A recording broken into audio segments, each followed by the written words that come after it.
성도 여러분 반갑습니다. 사도신경 해설 9번째 강의입니다.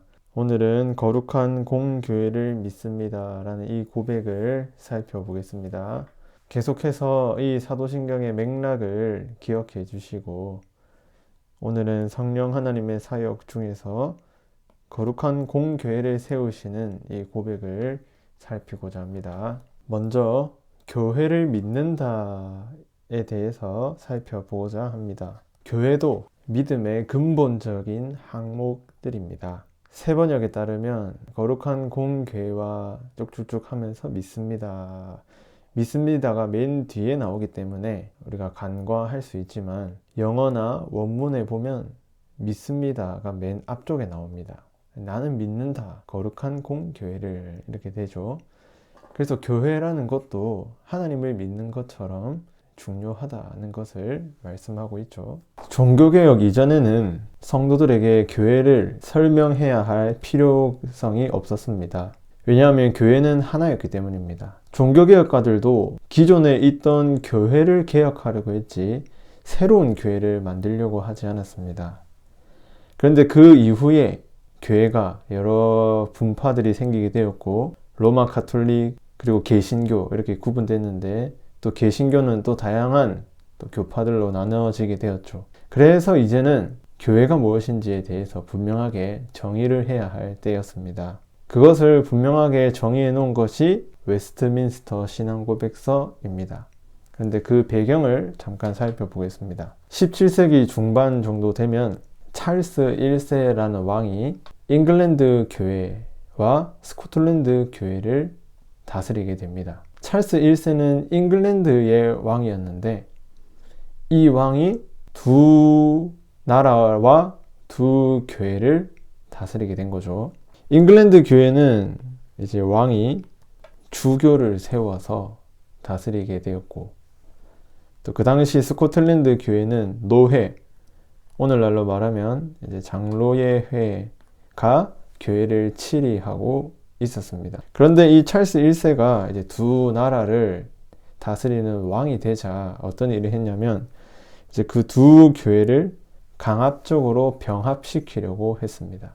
이에 맞서서 스코틀랜드 교회는 이제 스코틀랜드 의회의 도움으로 잉글랜드의 의회와 국민 맹약을 맺고 이 왕에 대항하게 됩니다.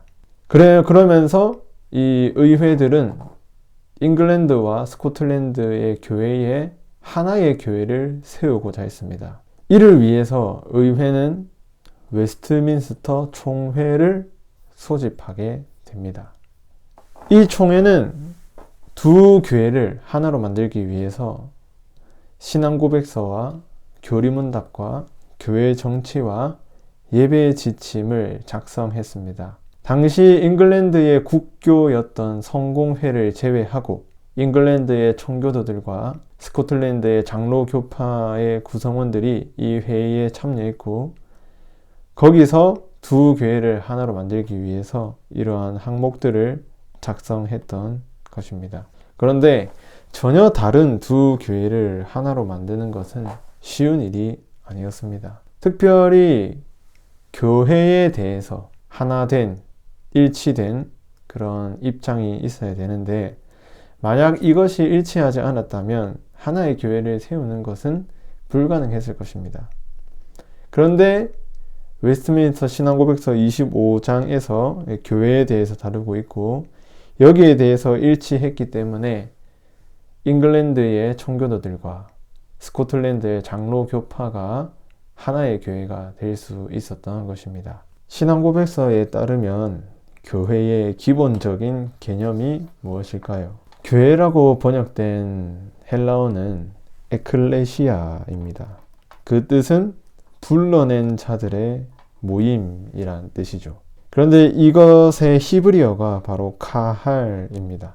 성경에서 카할은 모임 또는 회중으로 번역되었습니다. 이것들을 종합하면 교회의 의미가 무엇입니까? 하나님이 부르신 자들의 모임이라는 뜻이 됩니다. 교회가 모임이라면 어떤 모임일까요? 길을 가다가 신자들이 몇 명 모여 있으면 그게 교회일까요? 아니면은 우리 교회 쉼터에 몇 명이 앉아서 차를 먹고 있는데 그게 교회라고 할 수 있을까요? 또는 선교단체나 직장의 신우회도 교회라고 말할 수 없습니다. 그렇다면 신자들을 모이게 하는 그 본질적인 요소가 무엇인지를 알아야 되는데, 사도신경에서는 그 본질적인 요소가 성도의 교제라고 합니다. 그러면은 성도들이 무엇으로 교제할까요? 바로 말씀과 성례입니다. 그러니까 교회라고 했을 때는 신자들이 모여서 말씀과 성례를 통해서 서로 교제하는 모임, 이게 바로 교회라는 개념입니다. 그렇다면 성도 여러분, 우리가 교회에 대해서 믿어야 할 것은 무엇일까요?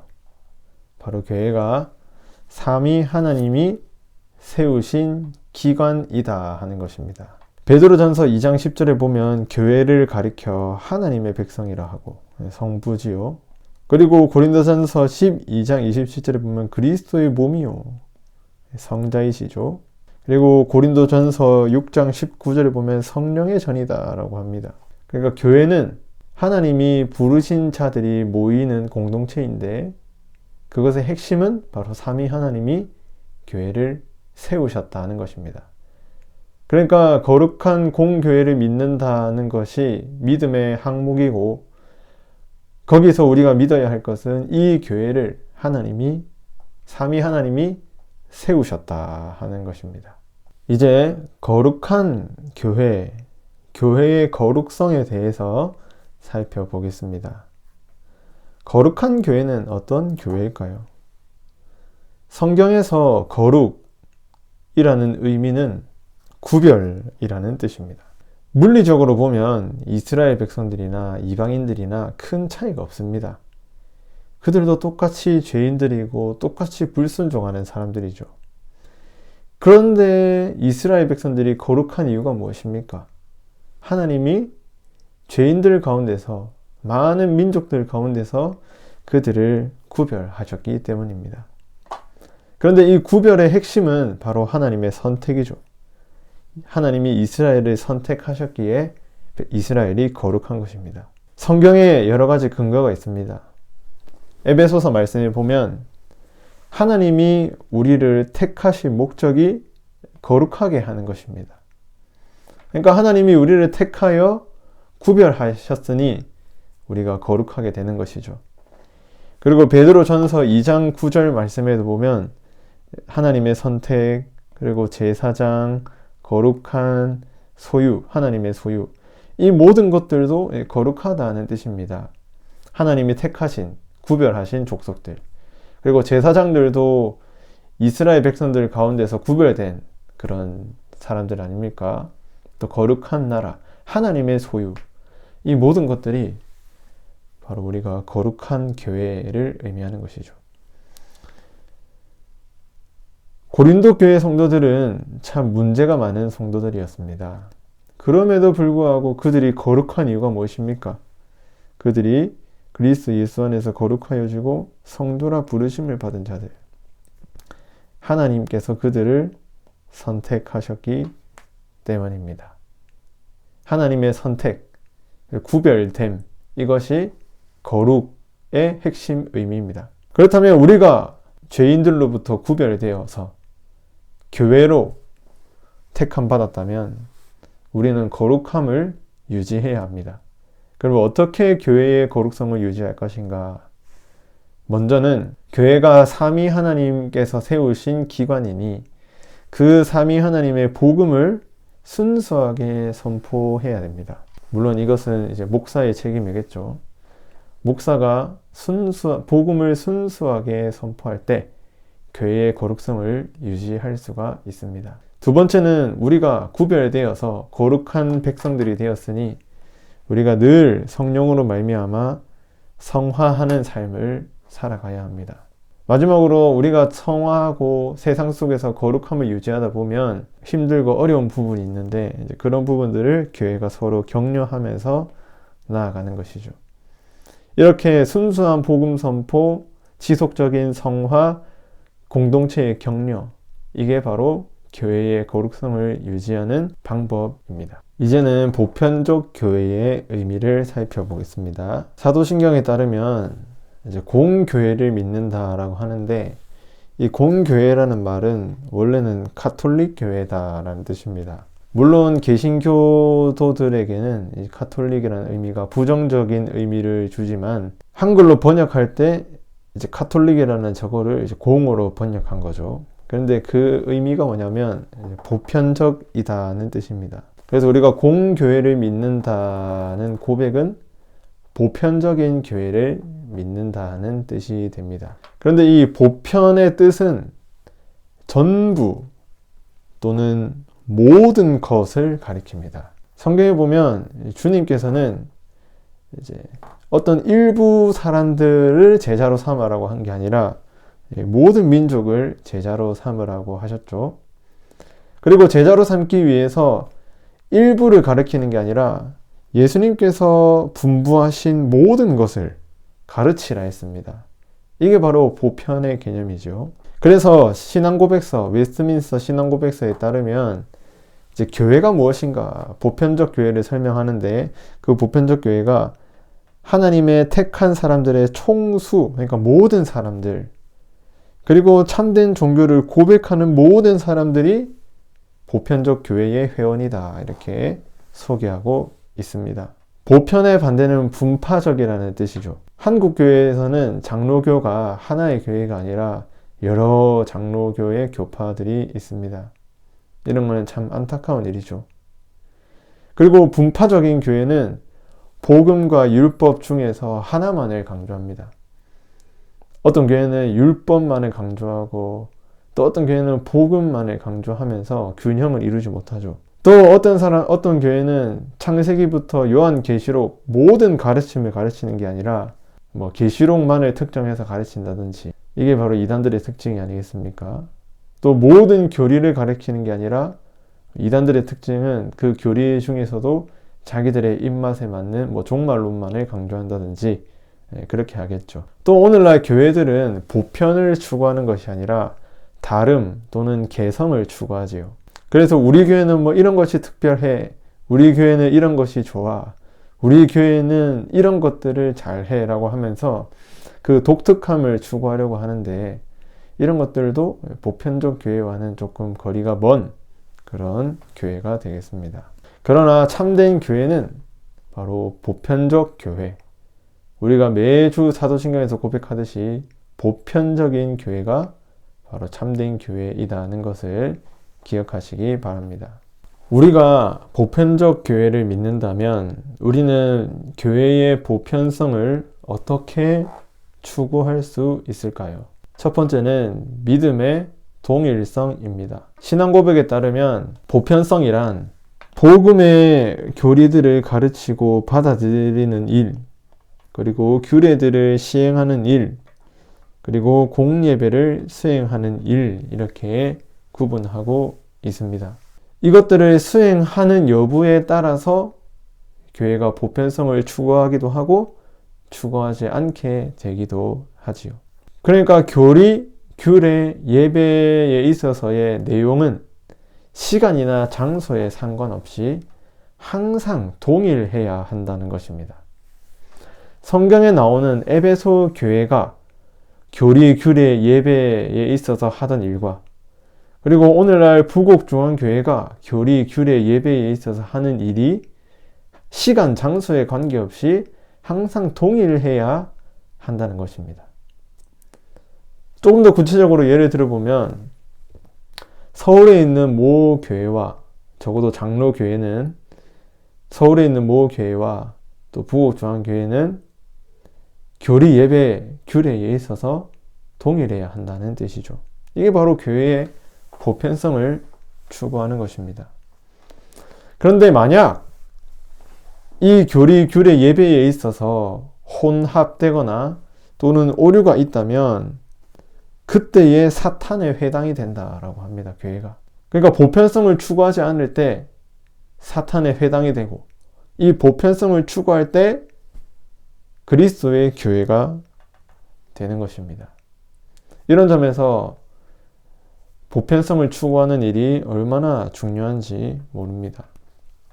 두 번째는 시간에 있어서 보편성입니다. 교회는 특정 시대에만 존재한 것이 아니죠. 보편적인 교회는 시간과 장소를 불문하고 항상 존속해 왔습니다. 그래서 신앙고백서에 따르면 교회가 항상 있을 것이다, 이렇게 고백하지 않습니까? 이런 점에서 교회가 시작된 것은 오순절 강림 사건이 아니라 바로 세상의 처음이라 말할 수 있습니다. 하나님께서 아담과 하와를 창조하신 그때에 교회가 시작된 것입니다. 예수님께서는 새로운 교회를 세우려고 하지 않았습니다. 단지 기존에 있던 교회를 새롭게 하신 것이죠. 유대인들이 예수 그리스도를 보지 못하고 타락하고 또 예배의식을 혼합시키고 그렇게 했기 때문에 예수님께서 오셔서 그 기존에 있던 교회, 구약교회를 새롭게 하신 것입니다.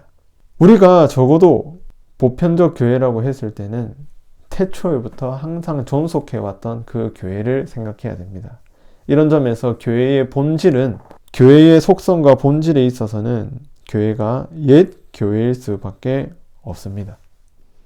우리가 교회의 보편성을 추구한다면 그 본질적인 부분들은 새로운 것들이 아니라 기존에 있는 것들입니다. 그것들을 잘 지키고 보존해 나갈 때 우리가 보편적 교회가 될 수 있는 거죠. 성도 여러분, 결론입니다. 먼저 거룩한 그리고 보편적 교회를 믿는다라는 이 믿음이 정말로 중요합니다. 만약 우리가 그 교회의 회원이 되지 못하면 얼마나 헛된 일이겠습니까?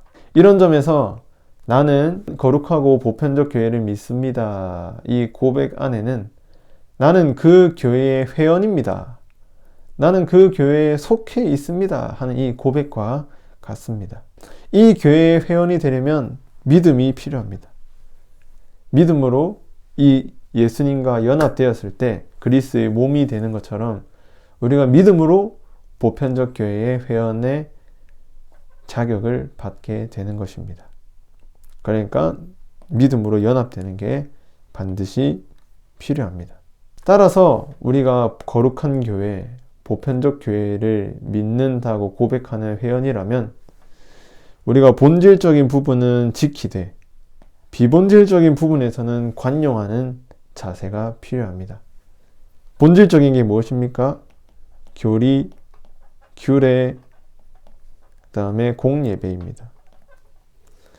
만약 우리가 이런 것들을 포기하고 새로운 것들을 받아들인다면 그거는 교회의 보편성을 훼손하는 것입니다. 이런 것들은 반드시 지키되 비본질적인 부분들은 우리가 관용하고 또 자유를 존중하고 또 여러 면에서 그렇게 다른 것들을 수용하고 받아들이고 용납하는 그런 부드럽고 융통성 있는 자세도 필요합니다. 그래서 이렇게 하심으로 우리 함께 참된 교회를 세워갔으면 좋겠습니다. 오늘도 열심히 들어주셔서 감사합니다. 다음 주에는 성도의 교제 그리고 죄 용서에 대해서 살펴보겠습니다. 감사합니다.